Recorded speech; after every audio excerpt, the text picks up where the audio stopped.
I think just having an open mind, being flexible and breathe, because whatever will go wrong will go wrong. Do you ever have so many questions and no one to ask, so they're just wasting away on Google searches you'll forget about in an hour or so? We had that same problem, and that's why we created the RD2BE podcast, a resource for dietetic and nutrition students looking for answers that their peers don't have. We are students Macy and Emily and registered dietitian Carl Barnes. We engage in conversations and learn from RDs. Join us weekly as we gain insight into the unique journeys of registered dietitians all over the country.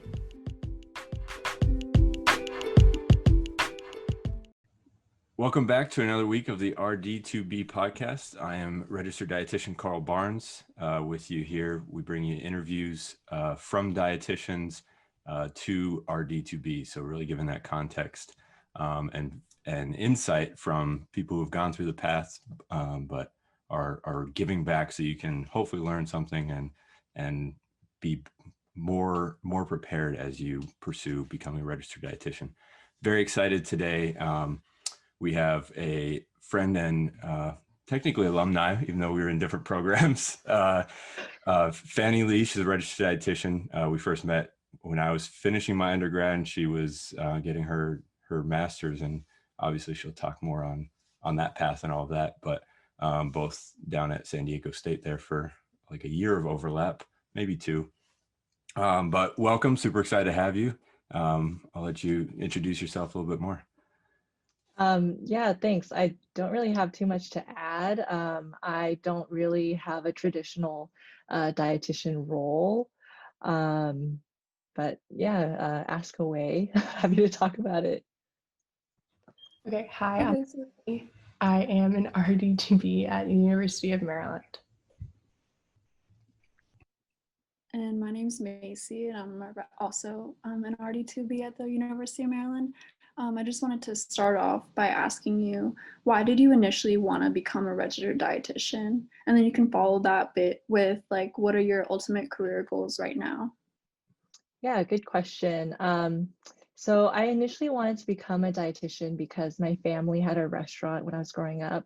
So I pretty much like lived and breathed food service. So I wanted to pursue a career that was in food management, and dietetics kind of stuck out to me. So all the whiles I had in my mind that I was going to, just be in food service. I wanted to do this. And part of the draw for the profession was it being evidence-based, and how it was really, really emphasized that this profession is evidence-based. And so when I was going through my DI, a couple of my preceptors would turn to me and say, essentially say to me like, hey, you just graduated, so your knowledge base is way more current than mine. What's the current recommendation for X or Y? Which kind of startled me, because that's what continuing education is for, so that you stay current on what's the latest practice and all of that. So over time, I just started getting more drawn to the evidence generating side, instead of being more on the client facing side. So for me, I see myself continuing down this research oriented career rather than interacting with patients. I'm currently a program manager where I've been working to build a research program around the health benefits and different applications using grape marc, which are the remaining skins and seeds after winemaking. And ultimately, I want to continue down this path where I'm working in research and working towards higher management positions, being a director and ultimately a chief science officer. So how do you think that knowledge, when you were an undergrad, of having the most current and up-to-date information, how do you think that helped like your undergraduate career, and then when you're transitioning from undergrad to internship? So when I transitioned to my internship, I don't know, Carl, if you had the same feeling, but I really struggled because for me, everything, I was trying to do everything by the book. Like what I was learning, it's like, okay, so what I'm learning, I'm gonna try to use that in practice. So whenever I was working with a patient, I would think, okay, what did I learn in my coursework, and how can I apply it to real life? And one of my preceptors had to pull me aside and tell me like, hey, I see what you're trying to do. Like, you're trying to do everything by the book, but it just doesn't work that way, because you have to take into consideration, like, what else is going on? You can't just hone in on this one issue that they have, and focus on that, because there's so many other factors that you have to consider. And so while your undergrad really prepares you for that aspect, like the textbook information, what I felt didn't really prepare me was, how do I take in all these other things into consideration to look at the whole picture? So how did you transition from being like by the book to acclimating to all the other things? Like, how was that adjustment for you? It really just took experience. Like, I just had to keep asking questions to my preceptor, because I took that feedback and was trying to kept thinking, like, how do I do this then? And there's really no like good answer for that, other than you keep doing it and you keep making mistakes, and you keep getting feedback from your preceptors. And that's really what your DI is for you to get that experience, so that you can be a dietitian on your own. So what did you do during your internship that made you more competitive opposed to the other people for that my were applying? graduate program? No, for your DI, for your internship. Oh, so I went directly out of my undergrad into my DI. Okay. So do you mean like when I was working through my undergrad to be more Yes, like what did competitive? you do Okay. during your undergraduate career to help you prepare? Okay. Sorry, I was a little confused when you said the San Diego State part. So this question is a little difficult, just because like I did this almost a decade ago. So what might have made my application competitive back then might not be competitive, the same now. But I tried to get experience in every aspect of dietetics. So I tried to get something in clinical, something in community, as well as food service. So while my clinical experience was just going around and picking up menus and talking to patients, like, is this what you want for breakfast? It that what I did didn't matter. It was more of the DI directors wanted to see that, okay, I've been in a hospital. I know what the weird smells might be, or the weird situations that might come up. So that was, something that they wanted to see, and make sure that I wasn't alarmed when I was in a hospital. I did 2 summer internships in the area of school food service. So I was auditing kitchens, so like basically applying the concepts of food safety and HACCP, and then assisting with some meal menu planning. And during my DI interviews, my school food service experience consistently came up. So I think that kind of helped to set my resume apart. And so ultimately, the DI that I went to had an emphasis in school food service. So that, really helped out for me. So how did you manage to get all these different opportunities in undergrad? Do you have any like tips for resume? Honestly, I was very persistent.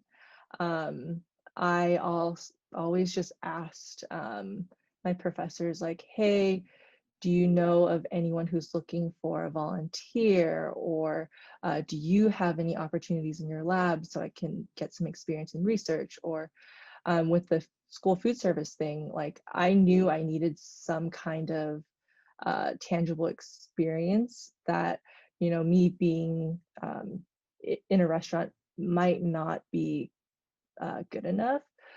So I asked my my food service professor, like, hey, do you know of any opportunities in schools that I could reach out to ask for internships or anything like that? So it was really like I had to be proactive in trying to find something for myself. Okay, that's awesome. Thank you. So you already talked a little bit about internships, but how did you illuminate yourself when applying to the master's program and also your PhD program? You mean like what did I highlight? Yeah, what do you Or highlight about yourself the most? um I think like when I was applying for my DIs, I'm sorry, this is so long ago, so I'm trying to remember. Um, I think because I really wanted to be in an area with management and school and food service. So I was really highlighting those things and pointed out experiences that would highlight why I really want to be in that position or why I would be a good fit based on these experiences that I've had. Um, when I was applying for my master's and PhD programs, that kind of shifted because I was no longer like trying to show that I would be a good dietitian or I had potential to be a good dietitian.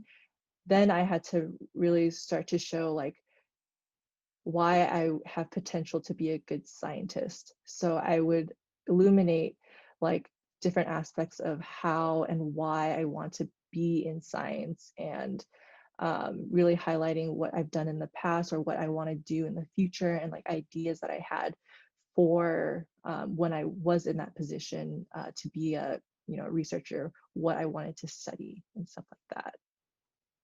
Does that answer your question? Yeah, it does. Thank you. Okay. So we sent a text out this morning through the RD2BE text, and two students, Jenna and Anna, were wondering what made you want to get your PhD and what did that look like that route? Yeah. Um, well, so honestly, advanced degrees was really never in any of my plans. So um, if you had told my 22-year-old self that I would be in a PhD program, I probably wouldn't believe you. But when I was doing my internship, a lot of my preceptors had their masters, and I don't know about you, but I feel like when I'm around people who I highly respect and I want to, I don't know, like try to emulate them, like they have a really big influence on me. And so I think they really influenced me to continue towards a master's program because they were successful and they were in a good position. And so I wanted to be in a similar position. But honestly, like looking back at it too, I think part of me was also trying to delay real life because my DI had given me so many different perspectives on the profession that I was really second guessing myself. Could I really get into a management position straight out of my internship? Can I really do this or that out of my internship? So I had a lot of imposter syndrome and like self-doubt around that time. So I think that also played into why I decided to apply for a master's. Um, and so when I actually did get into my master's program, I started out as just nutrition, and then I switched into a joint nutrition and exercise physiology program. And that I think was a really good decision for me because I learned a lot of different skills. I learned a lot about myself. And then one of my professors actually asked me, like, Fanny, have you ever thought about continuing on to your PhD? I said, no, but here I am. But I think that really planted the seed in my head. And I got the opportunity to present some of my master's research at the experimental biology conference. And I honestly just really loved the atmosphere of it. Like I loved learning about the different science being done around the world. I loved just being in this environment of learning. So I just felt like, okay, I think I could be a lifelong learner. Like this is pretty cool. And then that really also like helped nudge me along. And at that conference, I actually like met my current PI. I happened to be sitting next to her at a symposium, and I started talking to her. She was also a PhD RD, so that was really, really insightful to talk to her about it. And yeah, just like that one experience being at the conference, like really kind of solidified that I wanted to be on the evidence generating side rather than on the client facing side of the profession. That's awesome. You seem to like learning a lot, and you said you learned about yourself a lot in one of your programs. So I would just ask you, what advice would you give to an RD2B to get the most out of their experiences, whether it's in like in the internship or just undergrad and things like that? Yeah, I think just having an open mind, being flexible, and breathe, because whatever will go wrong. Like I at my DI orientation, I got my rotation schedule, and right after that, my director pulls me aside and tells me, Fanny, I'm so sorry, but the hospital changed their policy and did not get your paperwork completed on time. So you won't actually get to start on Monday. And so short of, like having a full-on meltdown in front of this woman that I just met an hour ago, like my very first rotation, 1,300 hours to complete, and I wouldn't be able to start on time. Like it was really, really devastating for me. But again, like I just reminded myself, okay, I just have to breathe. So I knew something was gonna go wrong. Like I just didn't know when it was gonna happen. um, but anyways, yeah, like I think just having an open mind and staying calm, flexible, and just breathing will really just help you through a lot of different like situations. I, never really thought that clinical would be anything that I would be ever interested in because it just wasn't my cup of tea. But I went in with an open mind and I found that okay, I don't like inpatient, but outpatient is great. Um, Another thing too is that like one of my community rotations was with a nonprofit where we would teach elementary schools how to garden and then cook with the vegetables that they would grow. And so that was also like really eye-opening to me because if I had gone in with a distance internship where I would have to set up my own rotations, I probably wouldn't have had that kind of exposure. So, um, I just really think that being flexible and open to whatever life throws at you will really take you far. I was just gonna say, I don't know if you know this or not, but is that nonprofit just for like dietetic interns, or do you think it could be for undergraduate students too? Um, so side note, when Carl and I actually met, we were trying to get a community garden go up and running at a elementary school in San Diego. But this nonprofit, they were recruiting all sorts of volunteers. I think it just so happened that our program was able to get a contract with them so that we could also get interns in there to work with them. Are you allowed to say their name? Just so. Um, I actually don't I think it was Recipes for Success or something. I can't remember, to be honest. I think they're still around. They're in Texas. Awesome. That sounds really cool. That's something I'm interested in, like potentially wanting to work with children and showing them like the positive relationship between, growing food from like farm to table and just having them have that good relationship. So on a more lighthearted note, so what was your favorite class like in undergrad that I don't know that Ooh. made you go like, yep, this is the right major for me? Let's see. Let me try to think like from my nutrition classes. I would say like my food science class. Like, so I went to UC Berkeley and the nutrition program there is pretty old, and our buildings are pretty old. So it was a different kind of charm to like go into our kitchen and have like ovens and stoves from the 70s and 80s and still be able to make delicious food from it. So um, yeah, I would say like my food science classes were probably the most fun, and um, kind of reassured me like, yeah, this is cool. Like I can do this. Okay, great. And then so hopping back onto like the masters and that stuff, how do you feel about the required master's program that's being put into effect in 2024? So I think I'm a little biased, but I think that it's it's a really good decision on the academy's part because one, it shows that we are dedicated to this evidence-based practice.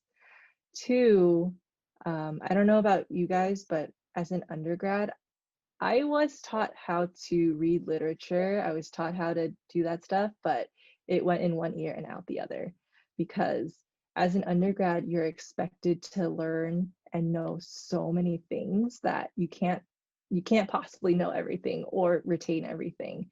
And I fully acknowledge that I was that person. Like I did not, I did it to go through the motions, but after that, like prior to being in my master's, where you had to learn how to read and take apart literature so that you can discern what's good and bad research.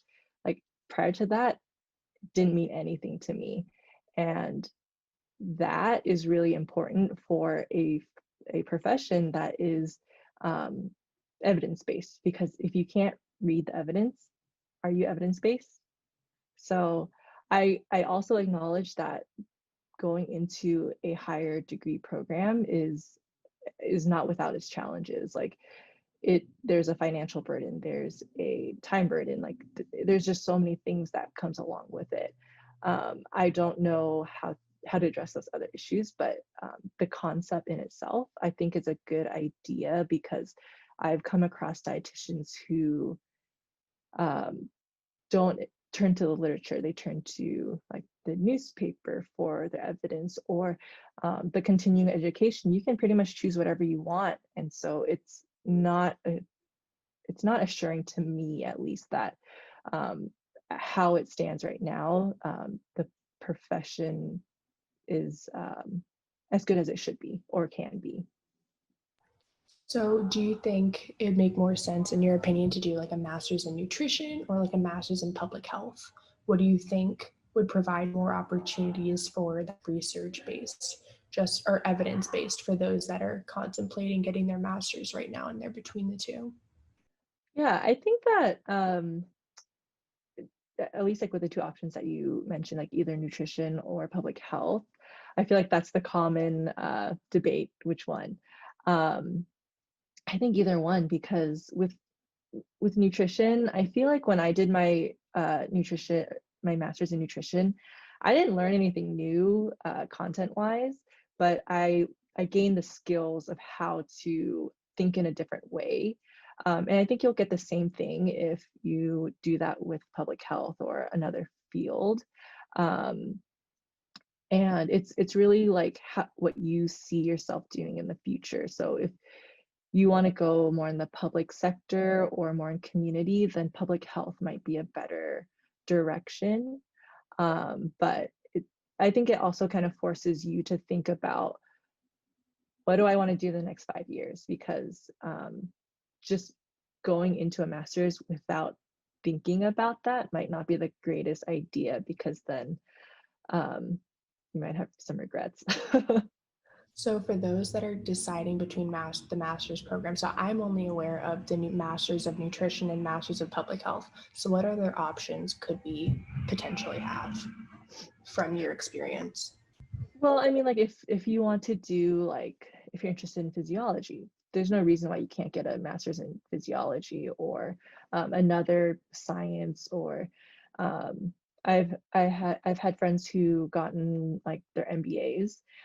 If you get your MBA, I don't think you'll get the same type of learnings of how to read literature, because it's MBA is just like a whole different beast. But I mean, those are other options too. Like I have a couple of friends who went the MBA route because they want to become private practice dietitians and they want to start their own business. So that made more sense for them. Thank you. Mhm. So I think you touched on this a little bit, but why did you choose your specific master's program? So for my master's, for my DI, I was in Texas, and I wanted to come back to California. So I was looking for a master's in nutrition, and already in California, there's not that many programs or not that many universities with nutrition programs.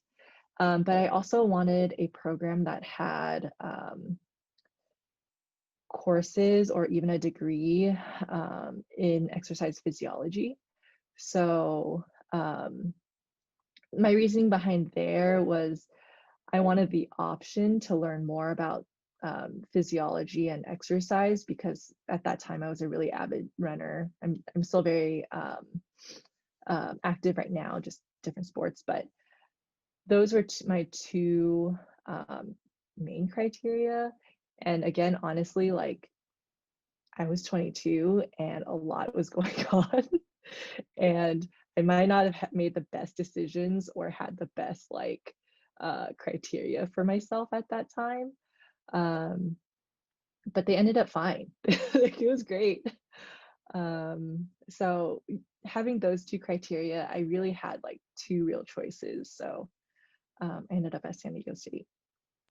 So for the exercise and physiology, how does that really play a part in the research that you're doing, or is it a completely different ballgame? You mean currently or when I was doing my master's? Currently.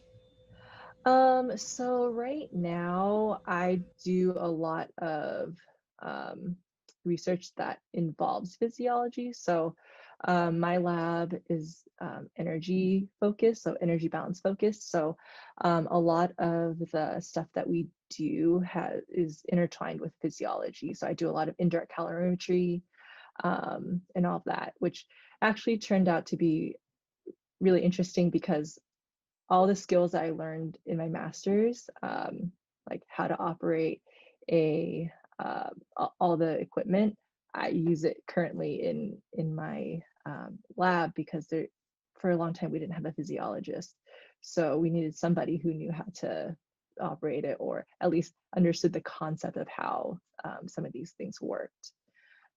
So at least like for nutrition, nutrition is such a integrative field that learning about physiology, it will only benefit you, because everything is just so linked. Like every body system is linked to nutrition, so it's everything worked out. I guess. Well, that's good to hear. So do you mind speaking just a little bit more about your research and how you got into it? Yeah, so do you mean like how I even got into research? Yeah, sure. We can start with that. And then would you mind just explaining a little bit about what you are doing in your current research? Oh, yeah. So I'll just talk about my current research, since that is a little more, I guess, relevant. Right now, like uh, my dissertation research is looking at how Chardonnay grape marc, which again I think I mentioned earlier, grape marc are the skins and seeds of wine byproduct or winemaking. So how that affects essentially lipid homeostasis and carbohydrate homeostasis. So um, I work with humans. I used um, a supplement essentially. So um, my participants consumed the grape marc as a capsule, and then I would feed them with a high fat meal and see how they respond after that. So what I was hypothesizing was that this grape marc would decrease their triglyceride response to the high fat meal. And in that, I'm also seeing if there's other health benefits, if any. So what made you choose that particular research though? Like out of all things you could have researched, why that one? Yeah, so actually the funny thing is the misconception is that you get to choose whatever you want to, what you study when you go into grad school. And a lot of times it's what your professor has funding for. So I did not choose this. It kind of fell into my lap, but it it has, again, worked out because I was able to add things that I was more interested in onto this study because I was more interested in the energy balance. So I found a way to add like indirect calorimetry to it. I was able to add like other aspects to this study and ask different questions of my data so that I could still get something that I was interested. But I mean, I think after working with this material for so long, like I am now invested in it and I care very deeply about like and very interested in how polyphenols work and all that stuff. So yeah, a lot of times you don't really get to choose what research you do. You kind like I chose the lab here because I was really interested in my PI's research. Like I wanted to be in energy balance. And so just because my dissertation was on this topic, it didn't mean that I couldn't work on other things with her. So when I first entered her lab, she was running this huge controlled feeding study. It was a dietary guideline study. And so that was my like first introduction to human studies or first real like big introduction. And so that study, like I am still able to, go to her and say like, hey, I want to write a paper with that data because, I had part of it, like I helped manage it. So can I do this? So it's for me, I guess, like, while I didn't choose this polyphenol study, um, I'm still getting the most out of it, and then I can still, get other opportunities as long as I ask. So have you written any articles? They're all in process. Okay, so how did you get the knowledge to be able to write those types of articles? Because I know writing isn't everybody's strong suit. For those that are pursuing like a PhD and want to be a PhD candidate and they don't have those strong writing skills, what do you recommend for them? Yeah, so there's lots and lots of resources for graduate students for writing, but there's also no like expectation that writing this entire paper is on my shoulders. So it's always in collaboration, and I'm in training, so there's always like no expectation that it's going to be perfect. And in fact, if it's perfect, there's something wrong because like it's never going to be perfect. And like I've had so many iterations of papers, like the first draft of the first paper that I wrote, that we wrote for a different, for that controlled feeding study actually, does not look like the first version at all, just because like there's so many different people who are part of it that, have their own opinions, etc. So there's always help. And my major professors, her expectation is that she's supposed to guide me through the process. So there's again, there's just like no expectation that you're going to go in having this knowledge, because you're here to learn and everyone wants you to succeed. So it's there's resources there. Your PI is a major resource. So How many people are on your team? Because I know that last year I worked in a research lab and there were probably 15 of us. So like, what does your team look like? What does everybody do? yeah, so honestly, it really depends, like from paper to paper. It depends on who contributed, and they would then be deemed like authorship or not.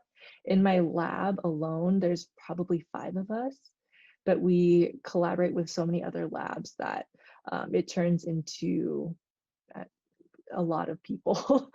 We're at a research center, so there's quite a few people that we actually collaborate with. And we just pull on different people's knowledge, and again, depends on the project itself. Thank you. I just have a quick follow-up question. I guess it's more of a general question, but what qualities of a person does a person have to either enjoy research or to not enjoy research, or do you just have to try it for yourself? Like, I know certain people like to work with people personally, but would they still like enjoy research? That's a really, really good question. You know, when I was an undergrad, I did animal research, and that really turned me off from research. And I thought that I would, once I graduated, I would never ever even say the word research ever again. So what I found out for myself, at least, was that animal research was not for me. And it is kind of what you said, like it's kind of a trial and error type of thing, because when I was doing my undergraduate animal research, I just could not like handle mice. I could not sacrifice them. I just could not do any of this stuff because it was just not for me. It really wasn't until I got into my master's program, and one of my professors, this is going to sound really disgusting, but Carl, maybe you remember Dr. Bono. He somehow roped me into the sweat study with him. So we had people go into a environmental chamber. We turned it on really hot, had them walking on a treadmill, and I would collect their sweat. It's exactly what it sounds like, and not very glorious, but that actually like set me up to work on a different project with him, another human trial. And those experiences kind of got me really interested in doing human research. And then like when I was doing this controlled feeding study with my PI, that kind of sealed the deal for me. Like, okay, I've done three or four different studies now, and I have enjoyed all of them. I have been, especially this controlled feeding study, because I get to use my nutrition knowledge. I still get to communicate with these participants, but I don't have to, try to counsel them. Fantastic. I just have to build a relationship with them, get them to be compliant with this controlled feeding study. This is great. So it was like, it checked so many different boxes off for me that I didn't think I would, really get from research, because again, like I was getting all this stuff I loved about dietetics, but not in the most traditional dietetics way, I guess. So is it safe to say that you'll never do animal research again? Oh, absolutely, 1000%. I would probably be in the same boat as you. But my last question for you is, what has been your biggest or most beneficial opportunity during your dietetic career, and how did you obtain it? I think my current position with my company is really the biggest opportunity that I've had, but I wouldn't have gotten that position without all of these other weird things that I've done in the past. So like, I don't think I would have gotten into my current lab without having my, not to say that like having my RD, but when I was talking to Nancy, my PI, and when I told her that I had my RD credential, her face lit up. She was like very happy and excited that another dietitian wants to, do research. It's just not very common for dietitians to want to do that. So I think that was really helpful for her to invite me to come and be part of her lab. And then she introduced me to the people that I work for now. And they were also very excited that I also had my RD. And so I think just like having my RD and not being afraid to tell people that I have it, because I know that sometimes some people are very reluctant to say that they're dietitians, because I think usually the next question is, if you say that to somebody, is, oh, can you evaluate my diet? No, I will not. But yeah, I think just like, I think taking the chance and trying to delay my real life, and going into my master's, and then just like being open-minded to research again, and then just, I think, being able to use my network to find my position now, because I think that I don't think I'd be in the position I am now without that. To go off of that real quick, like all of our participants have used the word networking. So I guess, what is your advice for networking? Join the A&D, your local chapter. You're laughing, Carl, but I think that is such a good resource for students, because you get to meet dietitians, you get to meet other people, and by just introducing yourself and talking to them and being there, you can start to just have people that you can call on. Like, Carl called me one day and said, hey, do you want to be on my podcast? And I said, sure. So he did exactly that. He called on his network.